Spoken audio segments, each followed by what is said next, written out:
Nous voici replongés dans les années 50 et 70 à Londres, l'âge d'or de l'automobile anglaise. Il y a un certain Enzo Ferrari qui a dit ça après le lancement, dans les années, c'était 61, quand elle est présentée au salon. Monsieur Ferrari a dit, écoute, pour moi, c'est peut-être la plus belle voiture au monde.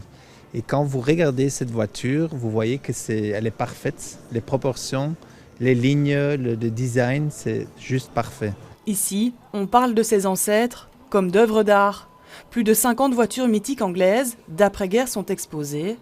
Un peu plus loin, la voiture de James Bond. Et puis... Tout le monde connaît Mr Bean dans sa Mini. C'est une voiture qui était nouveau dans sa genre, donc une petite voiture de ville. Au début, c'était beaucoup les femmes qui aimaient ça, parce que c'était compact, c'était facile. Et après, les businessmen à Londres aussi apprécient cette voiture, parce qu'elle roulait très bien. Et c'était comme un kart. Et des années plus tard, la classe anglaise continue de séduire. Je pense qu'ils ont une authenticité, des lignes qui sont pour moi comparables à tout ce qui est voiture italienne.